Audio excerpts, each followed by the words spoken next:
बात 2002 की है, 20 साल पहले की, लेकिन ये कहानी आज भी जिंदा है, ख़ासतौर पर सोशल मीडिया में और पुलिस के पन्नों में भी, क्योंकि पुलिस अब भी इस कहानी को लेकर परेशान हो रही है। क्यों हो रही है आगे बताऊंगा। 2002 शायद सितंबर का महीना था। हैदराबाद में एक पॉश एरिया है कुंदन बाग। यहाँ आसपास में कॉलेज भी है, मंदिर भी है, इसके अलावा भीड़ भाड़ भी है और एक महंगा इलाका है। अमीर लोग भी रहते हैं लेकिन मिक्स पॉपुलेशन भी है। तो इसी कुंदन बाग में एक कोठी है, 2 मंजिला। सितंबर का महीना था। एक चोर रात के वक्त इस कोठी के अंदर बड़ी खामोशी से खिड़की के रास्ते दाखिल हो जाता है। अंदर घुसता है चोरी की नीयत के इरादे से। अंदर जाता है कुछ कमरे से होते हुए, चूँकि 2 मंजिला ये मकान है। उसके बाद अचानक बेडरूम में पहुंचता है। बेडरूम में पहुंचता है तो इस चोर की ही हवा ख़राब हो जाती है। आया तो बुरी नीयत से था, चोरी करने से था। हो सकता है उसे कोई चोरी करने से रोकता तो उस पर हमला भी करता, क्योंकि अमूमन कई बार चोर जानलेवा हमला भी कर देते हैं। तो उस चोर का भी शायद कुछ ऐसा ही इरादा हो। मोहम्मद साजिद नाम था इस चोर का। तो साजिद घर में घुसता है, तमाम कमरों से होते हुए अपने कहाँ पे कीमती सामान पैसे होंगे ढूंढते ढूंढते वो बेडरूम की तरफ बढ़ता है। जैसे ही बेडरूम में दाखिल होता है तो वो क्या देखता है कि बेडरूम में बेड पर 3 लोग पड़े हैं, एक महिला और 2 बेटियां उसकी। पहले तो वो डरता है, फिर सोचता है कि सो रहे हैं, लेकिन एक अजीब सी बदबू भी आई। फिर वो करीब गया, बड़े दबे पाँव से उसने नज़दीक से जाकर देखा। जब नज़दीक से जाकर देखा तो लगभग उसकी चीखें जो हैं वो घुट कर रह गई, क्योंकि वो सो नहीं रही थी। उन तीनों की बॉडी को देखकर उसे लगा कि इनको मरे हुए काफ़ी टाइम हो गया। बदहवास चोरी की नीयत से गया एक चोर, कमरे में 3 लाश उसके सामने पड़ी हुई, उल्टे पैर भागता है, कोठी से बाहर निकलता है। बाहर निकलने के बाद थोड़ी देर तक खुद को संभालता है। उसे लगता है ये क्या हो गया। जो कुछ देखा उसे खुद पर यकीन नहीं हो रहा है और किसी को पता नहीं। अच्छा, वो इस घर की बड़े दिन से निगरानी कर रहा था कि यहाँ चोरी करनी है। उसे पता था कोठी है, पैसे होंगे, जेवर होंगे, और उसे कोई ऐसी भी चीज़ नज़र नहीं आई। मौका मिला उस दिन, खिड़की से कूद कर अंदर घुस गया। अब अंदर से जो कुछ देखा, बाहर आने के बाद बड़ी मुश्किल से उसने अपनी सांसें संभाली, खुद को नॉर्मल किया। इसके बाद सोचा अब क्या करूँ क्या करूँ। उसे ये डर भी था कि घर से निकला हूँ, किसी ने देख लिया, कल को पकड़ा गया तो क्या होगा। आखिरकार उसने तय किया कि वो पुलिस स्टेशन जाएगा। अब एक चोर जो चोरी के मकसद से घर में गया लेकिन चोरी नहीं की, फिर वो पुलिस स्टेशन जा रहा है ताकि अपने आप को बचा सके। पुलिस स्टेशन जाता है बदहवास, और पुलिस स्टेशन जाने के बाद वो पुलिस से कहता है कि मैं कुंदन बाग की एक कोठी में चोरी करने के लिए गया था, लेकिन वहाँ घर में 3 लाशें पड़ी हैं। अब पुलिस भी सुनकर हैरान हो जाती है। पुलिस फ़ौरन पहले तो उस चोर को दबोचती है, क्योंकि पुलिस का पहला ख्याल यही था मन में कि ये चोर है, चोरी करने गया, शायद नाकाम हो गया और उसने कत्ल कर दिया। अब चोर को पकड़कर पुलिस की एक पूरी टीम कुंदन बाग की उस कोठी में पहुंचती है। कोठी में पहुंचने के बाद पुलिस सबसे पहले उस रूम में जाती है जहां चोर ने बताया। वहां देखती है कि बेड पर 3 लाशें पड़ी हैं, बुरी तरह डिकम्पोज्ड, लगभग सड़ चुकी हैं। कमरे को और बारीकी से मुआयना करती है पुलिस तो देखती है कि अलमारी में जो कपड़े रखे थे वो इधर उधर बिखरे पड़े हैं, चेकबुक थे वो फर्श पर पड़े हैं, कुछ और डॉक्यूमेंट्स थे वो इधर उधर पड़े हैं। घर में एक सेंट्रो कार थी वो बाहर खड़ी है, और ऐसी कोई चीज़ नज़र नहीं आई। पुलिस ने फ़ौरन तीनों डेड बॉडी को अपने कब्ज़े में लिया और हॉस्पिटल भेज दिया। अब चोर पुलिस के कब्ज़े में। सुबह होते होते ये बात फैल गई कुंदन बाग के इलाके में कि यहाँ 3 कत्ल हुआ है और एक चोर जो है वो पकड़ा गया है। अब पुलिस का सारा शक इसी चोर पर है। किसी चोर ने चोरी में नाकामी होते हुए या विरोध करने पर उन तीनों को मार डाला। अब वो बार बार गिड़गिड़ा रहा कि साहब मैं बेकसूर हूँ, मैं चोर ज़रूर हूँ, चोरी करने गया, चोरी की भी नहीं, जो हालत देखी मैं भाग कर सीधे आपके पास आया हूँ। पुलिस उसकी बात पर यकीन नहीं कर रही है। खैर, इसके बाद लाश को पोस्टमार्टम के लिए भेजा। अब जब पोस्टमार्टम की रिपोर्ट आई तो इस बार चौंकने की बारी पुलिस की थी। पोस्टमार्टम रिपोर्ट के मुताबिक इन तीनों की मौत करीब 3 महीने पहले हो चुकी थी, सितंबर के हिसाब से जून के महीने में। फिर पुलिस ने अंदाज़ा लगाया, उस घर में एक आखिरी अखबार मिला, न्यूज़पेपर, जो 21 जून का था। इस अंदाज़ा लगाया गया कि 21 जून से पहले ही इन लोगों की मौत हो गई। अब यहाँ पे चोर बेगुनाह साबित हो गया। क्यों? क्योंकि चोर एक रात पहले उस घर में दाखिल हुआ, जबकि उस घर के तीनों लोगों की मौत 3 महीने पहले हुई। तो चोर जो कुछ कह रहा था इसका मतलब है सच कह रहा था। तो इसलिए चोर को उस घर में घुसने, गलत तरीके से लीगल चोरी की मकसद से, उस मामले में उस धाराओं के साथ तो गिरफ्तार कर लिया गया, लेकिन 3 कत्ल के इल्ज़ाम से उसको पुलिस ने बरी कर दिया। अब लेकिन सवाल ये था कि इन तीनों की मौत कैसे हुई। पुलिस दोबारा घर जाती है, तफ्तीश करती है। घर के अंदर जब तलाशी लेती है तो अजीब अजीब चीज़ें मिलती हैं पुलिस को। एक काला जादू की किताबें मिलती हैं, कुछ भूत प्रेत की उस टाइप की चीज़ों की किताबें मिलती हैं। उसको देख के लगा कि कुछ अंधविश्वास टाइप की चीज़ें हैं। एक फिनाइल की बोतल भी मिलती है। पोस्टमार्टम रिपोर्ट जब आती है तो मौत की वजह जब उसमें लिखी थी, उसमें यह था कि कोई पॉइज़न की वजह से इन तीनों की मौत हुई है। न दम घुटने से, न गला घोटने से, बल्कि कोई जहरीली चीज़ पीने से। अब फिनाइल की एक बोतल थी तो पुलिस को यही लगा कि इन तीनों ने फिनाइल की बोतल पी ली। लेकिन सवाल ये कि अगर इन तीनों ने अपनी मर्जी से खुदकुशी की है तो उसकी वजह क्या है। अब पुलिस को पूरे केस की जानकारी हासिल करनी थी। इधर इन तीनों की मौत की खबर सुनते ही कुंदन बाग के उस इलाके में अचानक लोग सहम गए, डर गए। पुलिस ने पड़ोसियों से पूछताछ करने का फैसला किया। अब जब पुलिस ने पड़ोसियों से पूछताछ करना शुरू किया तो खुद पुलिस ही कंफ्यूज होकर रह गई। जो कहानी निकली, जो पड़ोसियों ने बनाई, जो चश्मदीदों ने बताया, वो कहानी ये थी कि लोग ये मानने को तैयार ही नहीं थे कि इस घर में रहने वाले इन 3 लोगों की मौत 3 महीने पहले हुई है। क्यों? जितने लोगों ने पुलिस को स्टेटमेंट दिया उनमें से कुछ ने कहा कि हमने परसों ही रात देखी, कुछ ने आखिरी जिस रात चोर घुसा था उस रात की भी गवाही दी कि हमने इन तीनों को बाहर, घर के बाहर टहलते देखा, रोड पे देखा। अब पुलिस कह रही है क्या पागलपन है। पोस्टमार्टम रिपोर्ट डेड बॉडी की हालत बता रही है कि मौत को 3 महीने हो चुके हैं। ये कह रहे हैं हमने कल, परसों, तरसों, पिछले हफ्ते भी देखा है। सारे पड़ोसियों के जब बयान दर्ज किए गए तो उन बयान का जो निचोड़ निकला वो ये निकला कि इस घर में एक माँ और उनकी 2 बेटी रहती थी। माँ का नाम जया प्रदा, उम्र करीब 56 साल, 56 ईयर। वो अजीब बिहेव करती थी।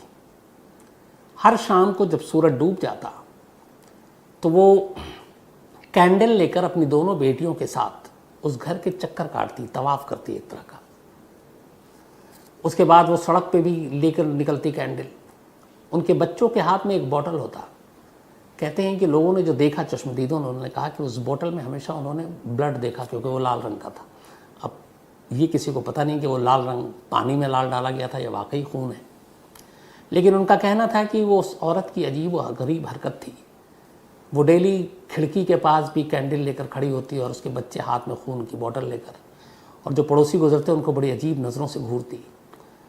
वो सड़क पे भी इसी तरीके से निकलती, घर के चक्कर काटती कैंडल को लेकर। लोग बड़े खौफजदा रहते उससे। अब सवाल ये था कि वो औरत और उसकी कहानी क्या थी। तो पता चला कि इस औरत की शादी काफ़ी पहले हुई थी और ये उसी आंध्र प्रदेश की रहने वाली थी। नाम था जया प्रदा, लेकिन बचपन से उसकी दिमागी हालत थोड़ी सी ठीक नहीं थी, हालांकि बहुत ही अमीर और अच्छे घर से थी। जब बड़ी हुई तो एक अच्छे लड़के को देखकर घर वालों ने उसकी शादी कर दी, लेकिन वो जो उसकी दिमागी परेशानी थी, मानसिक हालत ठीक नहीं थी, ये उन्होंने लड़के और लड़के के घर वालों से छुपाई और शादी कर दी। इसके बाद कुंदन बाग जैसे इलाके में एक कोठी दी। उस कोठी में ये मियाँ बीवी रहते। फिर इनके 2 बच्चे हुए, दोनों लड़कियाँ। पति को शादी के बाद ये एहसास होना शुरू हो गया कि उसकी बीवी जो है वो मेंटली पूरी तरह से फिट नहीं है, अजीब अजीब हरकतें करती है।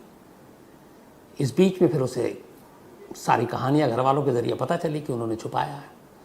पति पत्नी के बीच में झगड़ा होता है उसकी दिमागी हालत की वजह से भी। आखिरकार इतनी लड़ाई झगड़ा हुई कि दोनों पति पत्नी अलग हो गए। पति ने उसे डिवोर्स दे दिया और वो उस घर को छोड़कर अलग चला गया। दोनों बेटियां अब माँ के साथ थीं और माँ के साथ रहने लगी। अब जो माँ का मिजाज और वो सारी चीज़ें थी वो धीरे धीरे बेटियों में भी आने लगी। माँ के हुक्म पर बेटियां भी वो सब कुछ करने लगी। पड़ोसियों के बयान के हिसाब से इनके घर के पास जो कूड़ा घर था जहाँ कूड़ा ये फेंकते थे, गार्बेज। मुश्किल से वॉकिंग डिस्टेंस 2 मिनट का था, लेकिन माँ बेटी कूड़ा फेंकने के लिए भी घर से अपने सेंट्रो कार में लेकर निकलती थी, सिर्फ 2 मिनट के फासले पर जाने के लिए। इनके घर से ये भी पता चला, एक और लेटर मिला जो उन्होंने प्रेसिडेंट ऑफ इंडिया को लिखा था और प्राइम मिनिस्टर ऑफ इंडिया को, और उसमें लिखा था कि हमें ख़तरा है, हमें सुरक्षा दी जाए। तो ये सारी चीज़ें घर में मिली, वो भूत प्रेत ओझा उसके और ये सारी आत्माओं की किताबें, कैंडल लेकर घर के चक्कर तवाफ़ करना, खून की बोतलों के साथ बच्चों का निकलना खेलना, ये सारी चीज़ें कहीं ना कहीं इशारा कर रही थी कि इस घर में रहने वाले लोगों की मानसिक हालत पूरी तरह ठीक नहीं थी। लेकिन पुलिस यह यकीन करने को तैयार नहीं थी कि जिन लोगों की मौत 3 महीने पहले हुई है, उसे पड़ोसी 24 और 48 घंटे पहले तक कैसे जिंदा देख रहे थे, उसी इलाके में टहलते हुए, घूमते हुए। लेकिन पुलिस को यह भी समझ में नहीं आ रहा था कि 1, 2, 3 पड़ोसी ऐसा करें, सारे के सारे पड़ोसी जो एक ही तरह के बयान दे रहे हैं।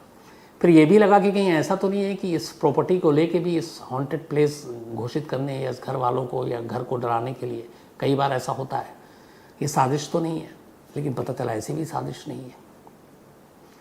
फिर पुलिस ने जांच की तो पता चला कि कुछ साल पहले वहीं पे एक कॉलेज है, उस कॉलेज के कुछ स्टूडेंट्स ने भी कंप्लेन की थी इस कोठी में रहने वाले लोगों के खिलाफ कि रात को ये लोग अजीब अजीब तरीके से हरकतें करते हैं, खून की बोतल लेके बच्चे घूमते हैं, कैंडल जलाते हैं। पुलिस ने खैर उस पर लगा कि ये सब ऐसी चीज़ें हैं तो ध्यान नहीं दिया। लेकिन अब लाश मिलने और पड़ोसियों के बयान ने पुलिस को उलझा के रख दिया। लेकिन कानून कानून है, भूत प्रेत में विश्वास रखते नहीं, उसे तो सबूत चाहिए। 3 महीने तक पुलिस ने इस पूरे मामले की जांच की, तमाम डॉक्टरों के ओपिनियन लिए, पोस्टमार्टम रिपोर्ट पे दोबारा ओपिनियन लिया गया और फिनाइल की बोतल के ज़रिए ये फिर पुलिस ने इस्टेब्लिश किया कि इन तीनों की मौत किसी और वजह से नहीं हुई, बल्कि तीनों ने फिनाइल पी थी और उसकी वजह से मौत थी, और ये कि इन लोगों की जहनी हालत, मानसिक हालत ठीक नहीं थी। ये कहकर पुलिस ने करीब 3-4 महीने बाद इस केस को क्लोज कर दिया। इसमें कोई फाउल प्ले या कत्ल हुआ है, ये सारी चीज़ें पुलिस ने नहीं मानी। अब पुलिस ने ये अपनी तरफ से तो केस क्लोज कर दिया, लेकिन लोगों की बातें, लोगों के जो मन में आया वो चलती रही, कहानियाँ बनती रहीं। धीरे धीरे आलम ये हुआ कि जब न्यूज़पेपर और बाकी जगहों पे ये खबरें आई तो कुंदन बाग की ये कोठी एक टूरिस्ट स्पॉट बन गया। लोग दूर दूर से देखने आने लगे। पास में एक डिग्री कॉलेज है, वहाँ से भी जो बच्चे पढ़ते हैं वो आने लगे। हॉस्टल है, वो रात को भी आने लगे। लेकिन फिर वक्त बीतने के साथ साथ कुंदन बाग की ये कहानी, ये मिस्ट्री धीरे धीरे एक तरह से गुम होती गई, इस पे बातें कम होने लगी। लेकिन अचानक 2016 के बाद सोशल मीडिया के दौर में जब ये सारी यूट्यूब से लेकर बाकी चीज़ें आई तो बहुत सारे हॉन्टेड प्लेसेस और इसकी बातें होने लगी। तो कुछ लोगों ने डाल दिया कुंदन बाग इंडियाज़ का एक बड़ा हॉन्टेड प्लेस, इसी कोठी को लेकर। अब जब ये डला तो लोगों में फिर से एक बार ये कहानी जिंदा हो गई। अब क्या हुआ कि इस डिग्री कॉलेज में जो हॉस्टल में बच्चे रहते हैं उन तक ये बात पहुंची।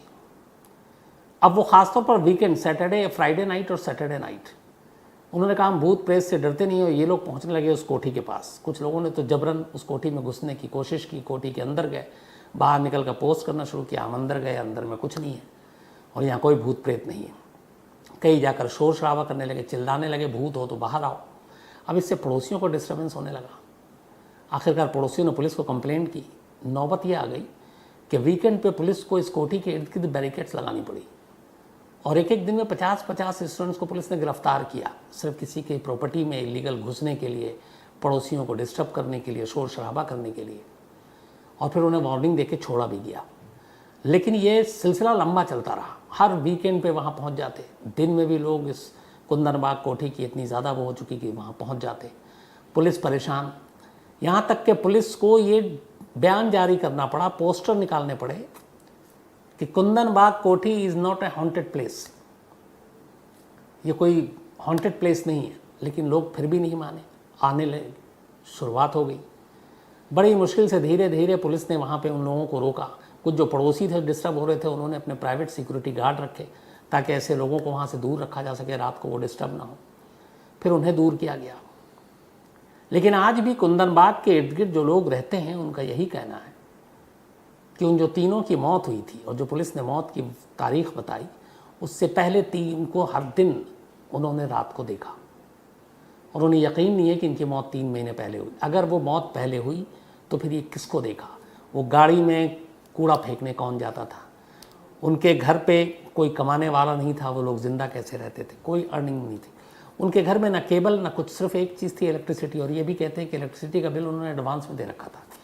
अब बड़े कम ऐसे लोग होते हैं जो बिजली का बिल एडवांस में देते हैं, हम लोग हर महीने में जब बिल आता तब देते हैं, तो इसलिए बिजली कटी नहीं। बाहर से बाकी कोई चीज़ नहीं आती थी, कमाने वाला भी कोई नहीं था, किसी से मिलना जुलना, कोई मेहमान भी नहीं आता था। वही 3 रहते थे और तीनों की अजीब हरकतें थीं। और आखिरी वक्त तक पड़ोसियों ने उन तीनों को देखा, उसी पाबंदी रूटीन के साथ, रात को मोमबत्ती लेकर, बच्चों को बोतलों के साथ। हालांकि कई कहानियाँ ये भी आई कि उन बोतलों में उन्हीं बच्चों के पिता का खून था, उनकी माँ ने ही मार डाला और उसके बाद रखा था, लेकिन ये सब बकवास थी। कई लोग उसके बाद इस हॉन्टेड प्लेस पर गए और उन्होंने फिर कायदे से जो पुलिस ने बयान जारी किया, कुंदनबाग की सच्चाई है क्या, इन तीनों की मौत कैसे हुई और क्या वाकई वहाँ भूत प्रेत है और लोगों ने जो देखा वो सच है। तो सारी जो कहानियाँ आई वो ये आई कि इन तीनों की मौत कानून की नज़र में फिनाइल पीने से हुई, पहली चीज़। दूसरी चीज़, इनकी मौत जब चोर ने डेड बॉडी देखी उससे 3 महीने पहले हो गई थी, क्योंकि पोस्टमार्टम रिपोर्ट ने मौत बताया बॉडी को देखकर कि कब हुई होगी, तो लगभग 3 महीने पहले हुई थी। तीसरी चीज़, हाँ, जो जयाप्रदा थी उनकी बचपन से मानसिक हालत ठीक नहीं थी, ये फैक्ट है, उनके घर वालों ने बताया, और इसलिए वो अजीब अजीब हरकतें करती थी। बहुत सारे ऐसे केसेस हैं हमारे देश में भी, दुनिया में भी। तो उसका भी भूत प्रेत से कोई लेना देना नहीं था। अब सवाल ये है कि जो लोगों ने रात को देखा, जो दावा कर रहे थे, वो कितना सच है। बस वहीं पे आके मामला रुक जाता है। बाकी हर चीज़ का कानून ने जवाब दिया कि ये एक सुसाइड केस है, जहनी हालत ठीक नहीं थी। लेकिन पुलिस भूत प्रेत की चीज़ों को नहीं मानती। बहुत सारे लोग पुलिस की आंखों में धूल झोंक कर उस कोठी के अंदर भी गए, उन्हें भी कुछ नहीं हुआ। लेकिन हुआ ये कि इन सारी कहानियों की वजह से कुंदनबाग की ये कोठी दोबारा आबाद नहीं हो पाई। इस कोठी का कोई ख़रीदार भी नहीं मिला। अगर ये था कि प्रॉपर्टी के लिए कहानी गढ़ी गई तो अब तक तो इसको औने पौने दाम में कोई ख़रीद लेता, वो भी नहीं हुआ। ये कोठी आज भी है, जंगल उग चुका है, बाकी चीज़ें हैं, लेकिन कोठी वही है। हालांकि इसका कोई ख़रीदार नहीं है, ना इसे कभी ढा कर किसी ने दोबारा बनाने की अभी तक कोशिश की है। आगे क्या होगा पता नहीं। तो ये थी कुंदनबाग हैदराबाद की इस कोठी की कहानी, जहाँ एक चोर चोरी करने के लिए जाता है और चोरी के चक्कर में 3 लाशों का गवाह बन जाता है, और फिर इस कोठी के अंदर की कहानी दुनिया के सामने आती है। जैसे बहुत सारे लोग इंडिया के सबसे बड़े हॉन्टेड प्लेस में से एक कहते हैं, लेकिन असल में यह है नहीं हॉन्टेड प्लेस। तो कहानी इतना ही, लेकिन